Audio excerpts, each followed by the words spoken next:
இருக்கிறது. சபையிலே நாங்கள் எழுப்பக்கூடிய விடயங்கள் பலவாக இருக்கின்றன. அது பல்வேறு அமைச்சுக்கள் சார்ந்ததாக இருக்கிறது. அல்லது பொதுவாக நிர்வாகம் சம்பந்தப்பட்ட விடயமாக இருந்தால் அது முதல்வரினூடாக அல்லது சம்பந்தப்பட்ட அமைச்சர்களினூடாக கவர்னருக்கு எடுத்துச் செல்லப்படுவதா அல்லது அவைத்தலைவர் அல்லது ஸ்பீக்கரினூடாக எடுத்துச் செல்லப்படுவதா என்று சொன்னால் இதிலே எனக்கு நீண்ட காலமாக சில குழப்பங்கள் இருக்கின்றன.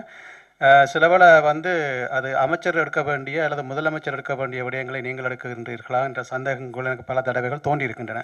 அவை தயவு செய்து இந்த விடயத்தை இந்த இடத்துல குறிப்பிட வேண்டும். ஏனென்று சொன்னால் இது பொதுச்சபை ஆணைக்குழு சம்பந்தப்பட்ட விடயம். பொதுச்சபை ஆணைக்குழுவை நியமிப்பவர் கவர்னராக இருந்தாலும் கூட ஏற்கனவே நான் கடந்த சபையிலே கூறியது போல டாக்டர் ஜெயம்பதி விக்ரமரட்ன அவர்கள் கூறிய சில விடயங்களை இங்கே கூற வேண்டும்.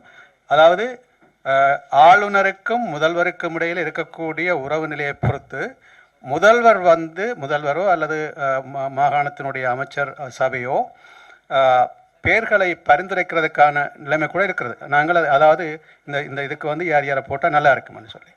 ஆகவே இந்த விடயங்கள் தொடர்பாக இந்த விடயத்தை கவர்னருக்கு எடுத்துச் செல்வது முதல்வரா அல்லது அவைத்தலைவரா என்பதை தயவு செய்து தெளிவுபடுத்த. இந்த சபை முதலமைச்சருக்கும் தெரியப்படுத்துகிறதோ, அமைச்சர்களுக்கு தெரியப்படுகிறதோ, ஆளுநருக்கு தெரியப்படுகிறதோ, அரசாங்கத்துக்கு தெரியப்படுத்துகிறதோ அந்த பொறுப்பு அவைத்தலைவருக்கு உண்டு. அது தனிப்பட்ட முறை அல்ல.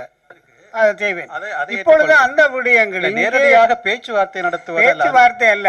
இங்கே கூறப்பட்ட குறைபாடுகள் பற்றி இது பேச்சுவார்த்தை இல்லை. அதை சொல்றதுக்கு எனக்கு பூரண அதிகாரம் இருக்கு.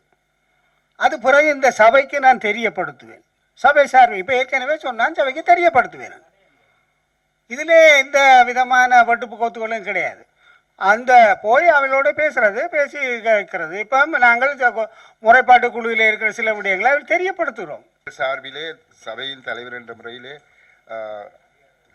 ஆளுநருக்கோ யாருக்கோ சொல்லுவது உங்களுடைய உரிமைக்கு உட்பட்டது, அதிகாரத்துக்கு உட்பட்டது என்பதில் எந்த விதமான சந்தேகமும் இல்லை. ஆனால் அவர்கள் இது சம்பந்தமாக கலந்துரையாட வேண்டும் என்று கூறும் போது எங்களுக்கு தெரியப்படுத்தி எங்களையும் நிச்சயமாக அது நான் இப்போ டேட் தான் கேட்டிருக்கேன். In fact I said I would like to meet them under your patronage. அந்த மதிப்பார்ந்த வசனங்கள் கூட நான் அதில் பாவிச்சிருக்கேன். பெட்ரோனேஜ் என்று தான் போட்டிருக்கேன் என்று அவர் சொன்ன பிறகு நாங்கள் அதை தயவு செய்து கதைச்சி நிச்சயமாக chief secretary will be involve. அவையில் கூப்பிட வேணும்.